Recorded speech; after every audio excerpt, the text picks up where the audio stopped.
Hello again, this is Sports Betting Whale with ExpertFreePicks.com. Today we're going to talk about how to bet and win on the NFL. First of all, I want to let you know that the NFL is the most high volume bet on sport in all of U.S. wagering. I'm sure soccer is potentially higher outside the U.S., more popular sport in Europe and other markets. So, because it's such a high volume sport, you don't get the same opportunities in the NFL that you do in college or in the less bet sports. Why? Because the more the money is thrown into a marketplace, the higher volume, the higher amount of wagers, the more attention is given to the spread. Where imagine if you're the company that's in charge of setting up the spreads for all the sports, you're going to be a lot more careful about the NFL than you are about a college basketball team that's ranked 50th in college basketball. Why? Because there's not going to be that much action on that college basketball game, and the sportsbook's going to limit the amount that you can bet on it anyway.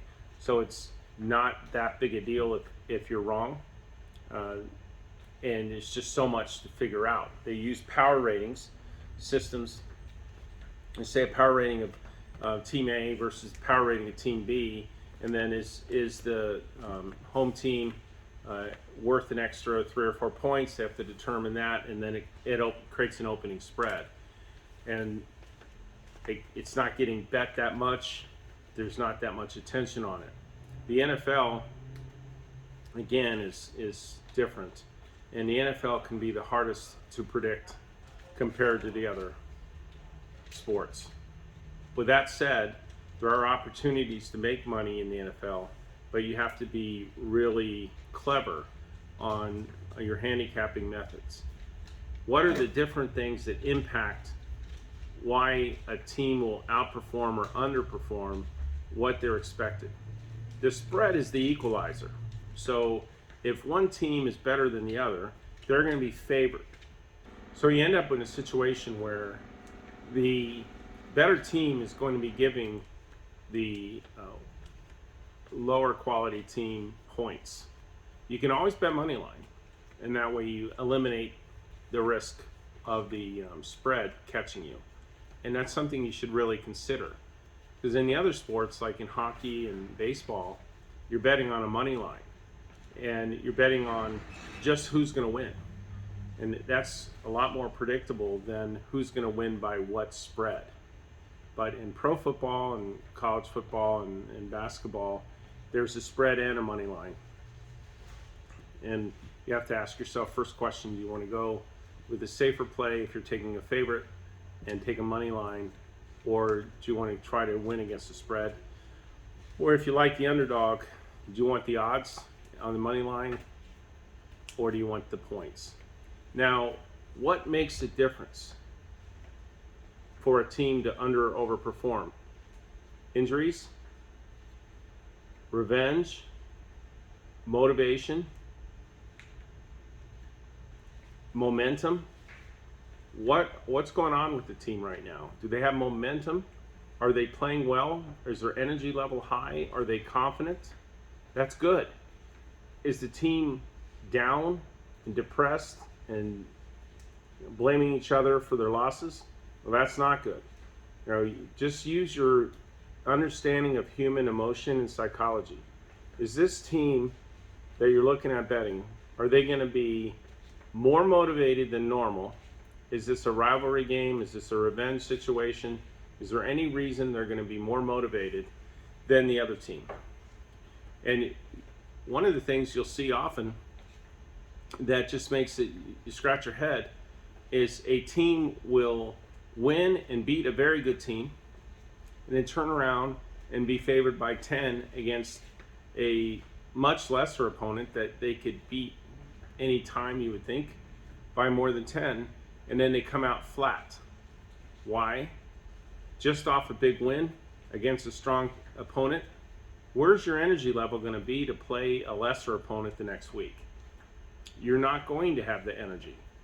You still might win, you still might cover, but you're not going to have that real drive during the practice during the week and the excitement level about the next game. Where the team you're playing has not been performing well, they want to do the best they can to at least feel better about themselves and their team, and they may fight. And you might be in a situation where a much, much better team doesn't cover a 7 or 10 point spread because of the difference in the energy levels. With the fact that the spreads are good equalizers on the talent and the ratings, power ratings of the two different teams, you have to look for what's unique about the situation. The other thing I always look for is home and road. I call it the home and road dichotomy. Some teams just play well at home and don't on the road. Some play well on the road and don't at home. Whenever you see that type of pattern, then that's a winning pattern for you. Something's going on there where they're just more comfortable on the road or more comfortable at home. And there's a big difference between traveling and staying home. There's different pressures for each. But sometimes you'll see a team that's traveling is a lot more focused and more united because they're together all the time, versus a home team, the players practice and then head home or head and do whatever they're going to do. Where the road teams are, usually under some sort of a curfew and a little more careful regiment than the teams that are playing at home. So I always look to see. So how you do that is you go back and look and how they're performing against the spread at home or on the road. The handicappers that understand that have a big advantage because the odds makers, the ones that are making the spread, are not taking into account whether or not someone's playing better on the road or at home. They're using the overall power ratings and then adjusting to whether someone's at home getting a 3-point advantage for being at home or somewhere in that range. That's how mechanically it's done. So if you understand how it's done, then you can see how you can beat it. But always ask yourself, who's going to have more energy for this game? Key injuries. If there's an injury to the quarterback, and the quarterback is like Aaron Rodgers or Tom Brady or Kyler Murray or somebody really important, and the backup is not more than an average backup, that's a huge factor, huge difference. Yet the general public is still generally going to back Green Bay and still going to back New England or Tampa Bay or the really good performing teams. Even with the quarterback out, it's not going to adjust enough. So you might have an advantage there when you look at the key injuries. Weather. When you get into the winter months, if you end up having a game where it's windy, wind is really tough for field goals, extra points, punting, passing, really tough if it's windy. You get a windy situation, that changes the game completely. And you really want to favor the running team and also take a look at the under on wind conditions. There's different sites that you can go to see what the weather is like. And of course it has to be an outdoor stadium. It can't be a dome. No weather in a dome. So ignore the weather reports if it's a dome stadium. So those are some of the original things I want to talk about. We're going to continue with the series of what I look at to determine whether a team is a good play or not, and look forward to being able to continue to educate you on how to bet all sports. But the overall summary is that you can pick your spots in the NFL, but it's much harder to predict than the other sports. Percentage-wise, it's very common for me to go on streaks where I hit 70 or 80% over a 3, 4, 5 week period in hockey and baseball, which are against the money line. But rarely do I see anybody do that in the NFL. These NFL contests where people are putting in their 5 best picks for the week and they're top handicappers, they'll the ones that are ahead after week 6, usually the next 3-4 weeks have losing records. Just a regression to the mean average. It's tough in the NFL, but you can pick your spots. Of course, it's fun to watch the games, and you always can do money line and teasers and different things like that as well. So I'm going to give you a real life example. Happened recently. It was last Thursday from the time of this video. Pittsburgh Steelers traveled to the Minnesota Vikings, and the Vikings were a small favorite. Ended up being a very good bet on the Vikings. Why?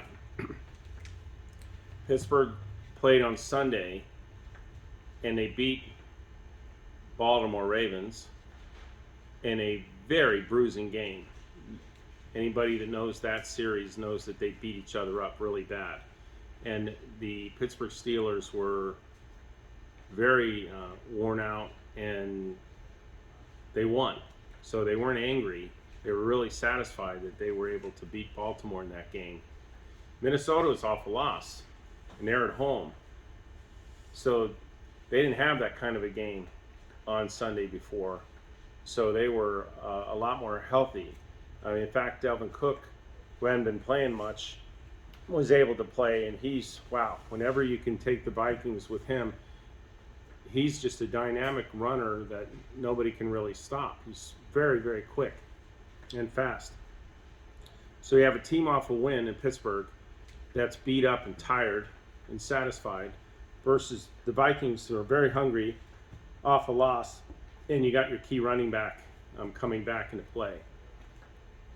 The odds of Minnesota winning in that situation are very high, and they did. They got off to a big start, like 27-3 or something, and it got a little bit dicey at the end because they play a lot of close games, but they ended up comfortably winning by 8 and were ahead the whole game.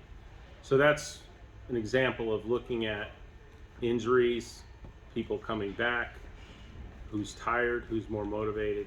Everything favored Minnesota in that game, and we won. On totals, you want to look at the matchup, offense versus defense, passing versus running. If you have a really good passing team against a bad pass defense, both ways, then you're going to have a lot of scoring on that, and you probably ring the bell on an over. If you have two good defenses and both teams are struggling to score, then they'll probably both play real conservative. They're not wanting to make a mistake, and that type of game tends to go under. The weather, again, we talked about that before. Weather can really impact scoring. If it's windy or if it's raining, it will impact scoring. There's a lot of things to take into consideration. But just really with totals, you want to look at the matchups. Team A, offense against Team B, defense, running and passing, what's likely to happen based on the history, both sides, and then you look at what the scoring has been offensively and what they normally give up, and you can create your own total of what you think the game will end up, and compare that total to what the total is. If it's a 6 or 7 point difference between where you think it should be and where it is, then you have a play. So that's how one way successfully that you win on totals in the NFL. I really recommend, if you're going to make money on sports, that you look at baseball and hockey as number 1 and 2, easiest to beat, and then college sports and basketball would be second easiest to beat. Hardest is always the NFL. So that's this video. Look forward to future videos. Please check us out at expertfreepicks.com. No obligations, no phone numbers, no credit cards. You just get emails with picks and you tip when you win. Very fair, transparent deal. We'll continue to educate you on how we pick so you can handicap for yourself, or always check ours to see what we're taking. We always put our money where our mouth is and bet on the same games that we're giving out. Thank you very much. Signing off for now. See you next time.